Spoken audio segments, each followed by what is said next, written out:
En la pregunta 12 te dice indica el compuesto formado por moléculas polares. Bien, ahora, ¿cómo nosotros nos damos cuenta cuándo una molécula es polar y cuándo es apolar? Bien, existen varios métodos, ¿no? También depende de qué forma te van a enseñar los profesores a identificar una molécula polar y una molécula apolar. Bueno, yo te voy a enseñar estos dos métodos. El primer método, por ejemplo, es esto de aquí. Aquí debes considerar algunas excepciones, o sea, no siempre va a cumplir. Entonces, cuando tú veas un compuesto, con compuesto me refiero a estos de aquí que tenemos, por ejemplo, el CH4, SO3, H2S o el NH3. Entonces, si en esos compuestos aparece un elemento que esté en el grupo 1A, 2A, 3 o 4A, entonces la molécula va a ser apolar. Bueno, en realidad es el átomo central, ¿no? Porque no cualquier elemento. Entonces, si el átomo central de ese compuesto es de alguno de estos grupos, la molécula va a ser apolar. Ahora, si el átomo central del compuesto pertenece al grupo 5, 6 o 7A, entonces la molécula va a ser polar, excepto con el SO3. Por ejemplo, el azufre está en el grupo 6, entonces esto debería ser, ¿qué cosa? Una molécula polar, pero esto no es polar, esto es apolar, por ejemplo. Entonces debes tener cuidado con esto. Ahora, el otro método es esto de aquí. Yo lo llamo el PPS y el SAT. Bueno, el SAT como tu vida. No mentira. Entonces, ¿qué pasa acá, por ejemplo? ¿Qué significa el PPS? Significa posee pares solitarios. Pares solitarios o sostiene átomos diferentes. Sostiene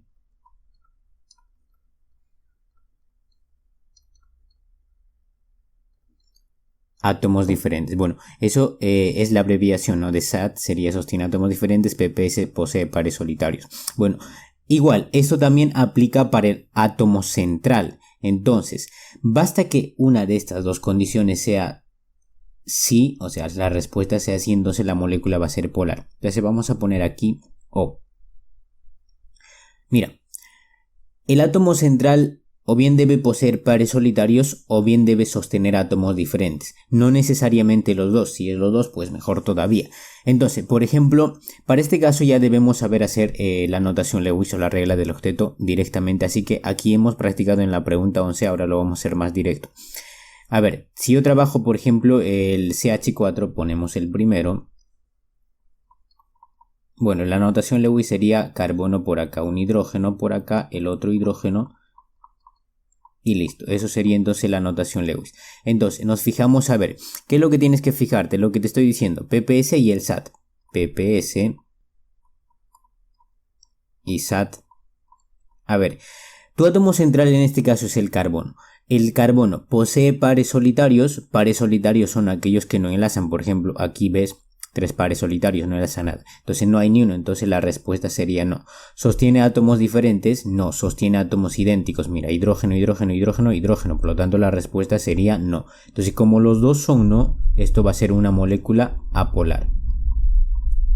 Esta condición es para que la molécula sea polar. Muy bien. Ahora, ¿cuándo una molécula va a ser apolar, profe? Bueno, pues lo que sobre, ¿no? O sea, si no te da ninguno de estos dos sí, tendrá que ser apolar. Entonces no es necesario que te lo aprendas para apolar, solamente para apolar. Listo, ahora, con el primer método también nos podemos dar cuenta. El carbono está en el grupo 4, entonces va a ser apolar. También cumple, ¿no? ¿Ves? Ahora, pasamos a ver al siguiente. En el 2 nos hablan de qué. En el 2 te dicen del SO3. Bueno, aquí nada más ya te dije la excepción es apolar, pero vamos a demostrar por qué. A ver, la estructura Lewis ya lo tenemos por acá, mira. Sería azufre, oxígeno por aquí, oxígeno por allá y también por acá. Bueno, de hecho puedes mover los dativos. De hecho esta molécula presenta resonancia, es lo mismo. Aquí no te olvides los pares solitarios. Muy bien, entonces nos preguntamos igual, a ver, el átomo central en este caso, ¿quién sería? El azufre, ¿no es cierto? Entonces, ¿el azufre posee pares solitarios, sí o no? A ver, yo no veo ni un par solitario acá. Entonces la respuesta sería no. ¿Sostiene átomos diferentes, sí o no? A ver, sostiene oxígeno, oxígeno, oxígeno, todos son iguales, así que la respuesta también sería no. Entonces, como los dos son no, entonces la molécula será apolar. Entonces también cumple con la excepción.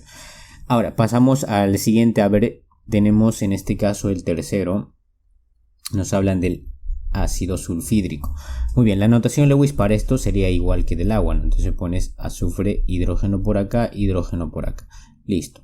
Aquí un enlace normal y dos pares solitarios. Nos preguntamos igual, a ver, ¿tu átomo central, que es el azufre, posee pares solitarios, sí o no? ¿Posee pares solitarios? Sí, mira, acá tienes un par solitario, esto que lo estoy pintando de verde, uno tienes dos pares solitarios, así que la respuesta es sí. ¿Sostiene átomos diferentes? A ver, ¿sostiene átomos diferentes? No, sostiene hidrógeno, hidrógeno, entonces la respuesta es así. Basta que uno de ellos sea así, entonces la molécula va a ser polar. A ver, ¿cumple con el primer método? Claro, mira, el azufre ¿en qué grupo está? En el grupo 6, por lo tanto la molécula tiene que ser polar, ¿ves? Muy bien, pasamos a trabajar el último, el cuarto nos dicen aquí del NH3. Muy bien, la notación Lewis sería nitrógeno por acá, hidrógeno, hidrógeno por aquí y el último acá.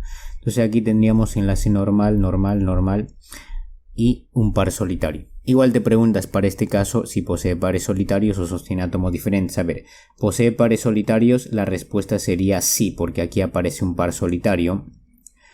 Muy bien, el otro sostiene átomos diferentes, sí o no. A ver, sostiene 3 hidrógenos, son idénticos, así que la respuesta sería no. Por lo tanto, esto sería una molécula polar. Basta que uno sea así, la molécula es polar. Vamos a anotar eso, de hecho, por cierto, aquí.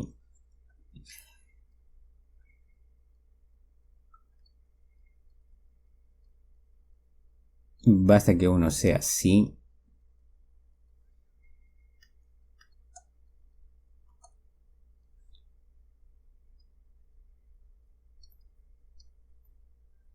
Será polar.